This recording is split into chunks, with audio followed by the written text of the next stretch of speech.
lugares artistas, voltamos para continuar esse papo bom demais com Bárbara Pinheiro aqui no Teatro das Marias.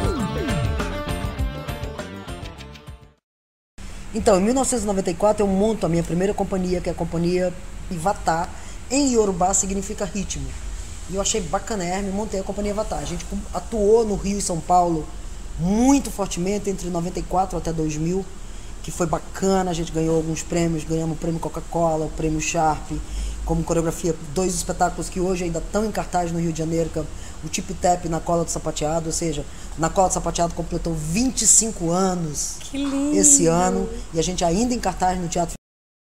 Mas em 2000 eu tive muita vontade de vir embora, e o que mais me chamou para voltar para as minhas raízes no Ceará, em especial meu pai, ele se fazia um pouco dodói nessa época, e também quase todas as minhas férias, quase tudo estava aqui, meu foco de inspiração estava muito dentro das culturas que eu chamo de resistência, que são todos aqueles movimentos que tem no sertão nordestino de uma forma geral. Porque é teu berço também, né? Além de ser meu berço, eu acho que é o que me impulsiona como artista, conecta com o mundo.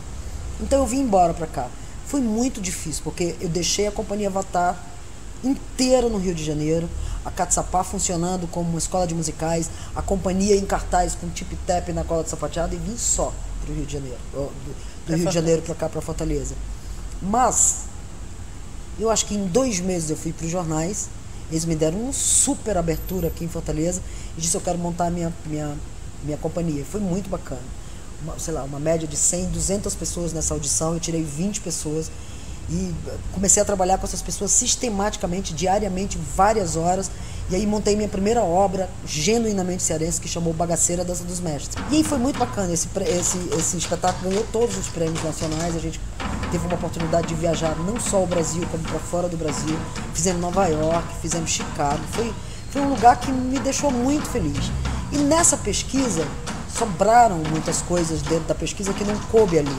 Então, eu pesquisando os mestres, por exemplo, os mestres de reisado, eu começo a entender que nos seus quintais tinha uma influência enorme africana ou provinda dos encantados, que são indígenas. Então, muitos desses mestres ou cultuavam o orixá ou cultuavam um deus pajé. E aí eu digo, não, conversei com a companhia, digo, a gente tem material para mais 2 espetáculos. A gente tem material para mais 2 espetáculos. E a gente montou, convidei todo mundo e digo, vamos falar sobre o movimento afroétnico brasileiro. Pesquisamos muito, botei a companhia dentro de um carro e fomos para Salvador, passamos muito tempo dentro do Pelourinho, levei para Recife para pesquisar, levamos para o Maranhão, fizemos uma pesquisa e a gente tinha o seguinte recorte.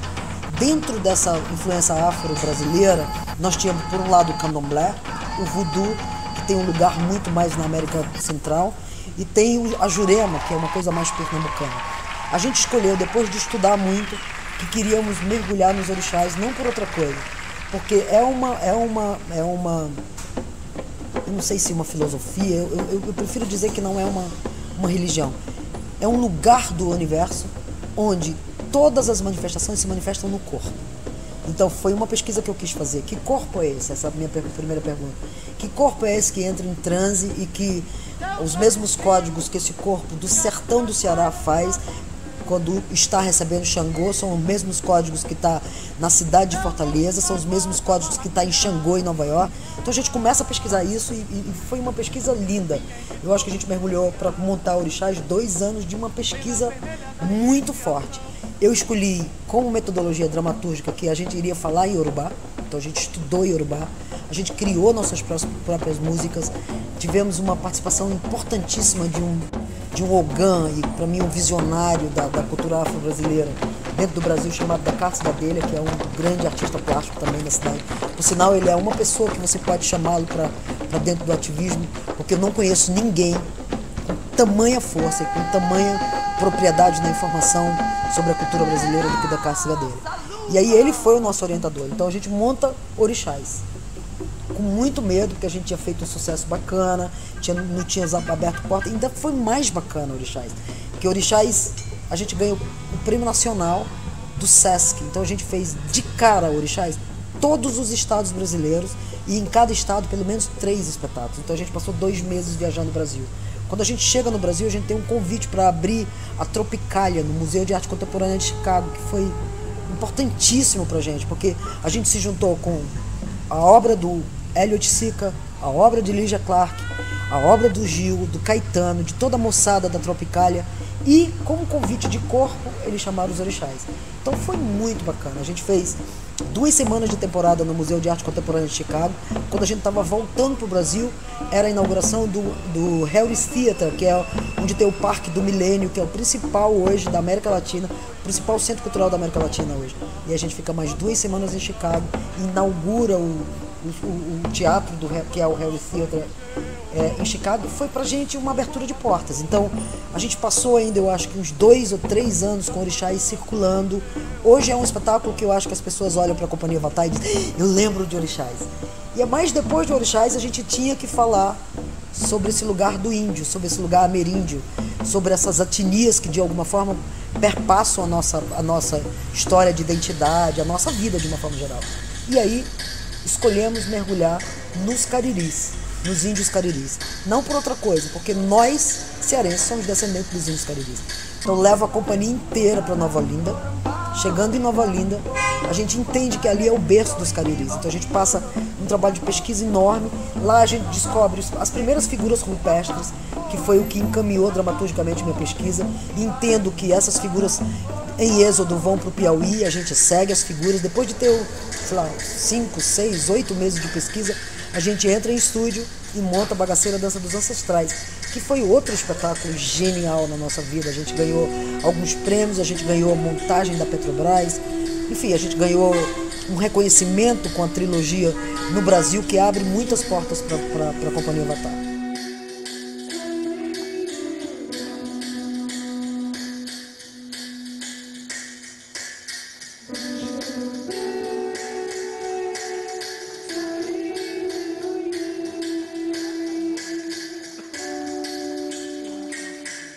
Mas naquela época, Rô, a gente já não tinha mais onde ensaiar. Nós éramos residentes do Teatro José de Alencar, que mudando a gestão muda a forma de pensamento das residências, não tinha mais.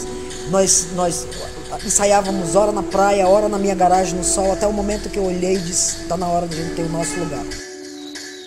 E aí abri o Teatro das Marias como sendo um espaço de residência da Companhia Avatar, onde o nosso sonho era que o que a gente pudesse fazer aqui, a gente também difundisse aqui.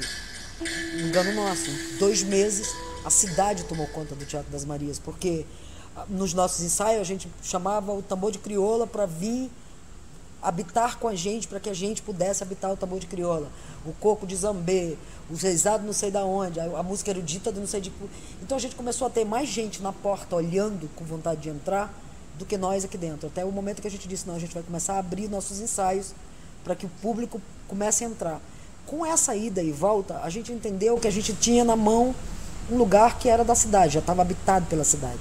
E aí a gente convida mais colegas que também, como nós, estavam sem espaço em Fortaleza para trabalhar, para que viessem agregar com a gente nomes. Ou seja, então, no começo éramos nós da Companhia Avatar, em seguida teve a Doc Dança, teve o grupo Fuzuê, teve a Cia Catirina da Josi, habitou aqui também, várias bandas de música, o que foi muito bacana. E a gente começou a entender que a forma da gente gerir o espaço teria que ser de alguma forma compartilhada. Sendo que eu acho que 3 meses depois que a gente abriu o teatro, que já estava com todo mundo da companhia, a gente começou a ser muito, muito roubado. Então, se você olhar o teto do Teatro das Marias, ele parece uma obra cubista, de pedacinhos. E a gente começou a entender que do lado aqui funcionava um estacionamento do Banco Itaú, e que por ter sido abandonado pelo Banco Itaú esse estacionamento, virou uma Cracolândia. Então, toda essa moçada que estava na faixa dos seus 18, 30 anos, que usavam drogas, de noite vinham para cá e virou... Até o momento em que eu não aguentei mais ser roubado, era 2 horas da manhã, eu entrei e disse: vamos conversar. Galera amiga, é o seguinte, que tal vocês irem fazer uma aula de dança comigo amanhã? Que lindo. Mas foi assim. E aí, no dia seguinte, desses 30, talvez vieram 4. Na outra semana vieram 8. Quando eu vi, já tinham 50 pessoas. E de 2006 até hoje, 2014, nós temos na população de rua e na moçada que usa droga um espaço onde eles entram pela porta da frente, eles têm total acesso à porta da frente, são pessoas com as quais a gente convive de uma forma muito bacana, pensando política de assistência, não de assistencialismo, mas de assistência onde eles possam, pelo menos por 2 horas por dia ou por semana, pensar projetos. Então a gente acredita muito que, enquanto a gente manteve o teatro fechado só para nós, a gente tinha cada vez mais excluir essa galera. No momento em que a gente inclui, foi muito bacana. Então, hoje o Teatro das Marias é um ponto de cultura, onde a gente trabalha uma parte da sociedade que está em situação de risco social, que é essa galera que mora na rua. Trabalhamos também com jovens usuários de crack, usuários das várias drogas, até o momento em que a gente precisa, de fato, hoje, pensar uma política que vá para além disso, entende, Rô? A gente não pode mais ter... A arte te leva para um lugar de subjetividade muito bacana, te abre canais, mas e depois que tu sai dessa porta aqui, tu vai voltar para um mundo onde nada te ampara. Então eu fico pensando o tempo inteiro, nós aqui, como é que a gente pode criar pontes em que a arte te leve para esse lugar de subjetividade, onde o morar na rua, eu começo a aprender que pode ser uma filosofia também. Por exemplo, a gente tem muitos colegas que moram na rua e que estão habitando aqui o teatro com a gente e que tem a rua como possibilidade de gestão de vida, de filosofia de vida. Eu não estou na rua porque eu uso droga, eu não estou na rua porque eu sou contra a minha família, eu estou na rua porque a rua é o lugar onde eu escolhi morar. Eu não gosto de paredes, enfim. Ou seja, existe esse ser humano, e esse ser humano não é ladrão, esse ser humano não é matador, assassino, é um ser humano que escolheu molhar, viver onde o céu é as estrelas e as paredes é o vento. E isso é absolutamente natural. É meio por aí. Teatro das Marias, eu lembrei que eu conversei com o Grupo Galpão, lá em Minas, e eles têm uma história parecida nesse lugar da criação do espaço para si, que a população pede para entrar. Então, assim, Fortaleza tem poucos teatros. Então, eu acho que esse agregar faz muita diferença quando você vem. E aí, talvez, seja esse lugar que nos inspire tanto. E não sei se uma mensagem, Rô, mas eu sou de uma geração que arregaçou as mangas e foi concretizar seus sonhos pensando politicamente no lugar onde você faz parte. Que cidade eu quero habitar? O que é a minha arte? Eu pergunto todo dia, a cada espetáculo que eu faço, o que é que eu estou transformando? Transforma a mim. Ou seja, qual é a minha responsabilidade de colocar isso no mundo? Porque no momento em que eu divido com você um pedaço artístico meu, eu vou te questionar. Eu não estou nem entrando no mérito sobre se esse questionamento vai te fazer bem ou vai te fazer mal, mas eu preciso te questionar. Porque eu, como artista, só coloco no mundo aquilo que me inquieta. Que lugar é esse que a máquina me dá sensações? Hoje eu falo com você te vendo em 3 segundos. Hoje a gente assiste a guerra na faixa de Gaza, ali, vendo. E aí é óbvio que o meu corpo está vetorizado de bala, vetorizado de míssil. Eu não posso não sentir o que está acontecendo lá. Então, o que modifica a minha arte aqui em Fortaleza, tudo. Nesse instante eu vou tomar emprestado, para terminar essa entrevista com você, uma coisa do Chico Science que eu amo. Para mim foi um visionário, ele dizia: eu sou uma antena parabólica fincada na lama. Eu lamento ter que terminar essa entrevista, mas antes eu preciso dizer que se você quiser saber mais, tem um doc, né, que vai ser lançado. Fala um pouquinho desse doc, como que a gente encontra esse doc. Na verdade, assim, Robertinho, ao longo desses 35 anos de carreira, tudo que eu experienciei para virar obra um dia foi filmado. Então a gente tem desde o cinema menor, que foi filmado em Betamax. Do Betamax a gente passou por Super 8, do Super 8 até chegar hoje no Full HD. Então a gente tem muito material. A gente se juntou com Marcelo Paes de Carvalho, que é um cineasta carioca, ficou muito apaixonado pelo nosso material e recolheu dali 1h40, que vai dar vazão agora, o primeiro documentário da Companhia Avatar Nacional, chamado Doc Avatar.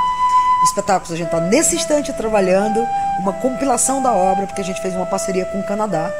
Então a gente viaja agora com a companhia e passa um mês em Vancouver, circulando o Canadá e colaborando com uma outra companhia de dança no Canadá, que é a Decidedly Jazz, uma galera que também trabalha dentro de uma pesquisa do jazz, mas uma pesquisa do jazz com influência bem africana, onde a gente achou algumas fontes.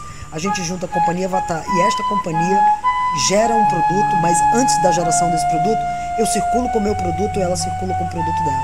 Então, até 2015 é esse o nosso projeto. Compilation. Maravilha. Obrigado. Muito grata. Obrigada a tu, Curumim. Quando eu voltar, eu vou ser tua aluna, tá? Quando eu crescer, eu quero ser igual.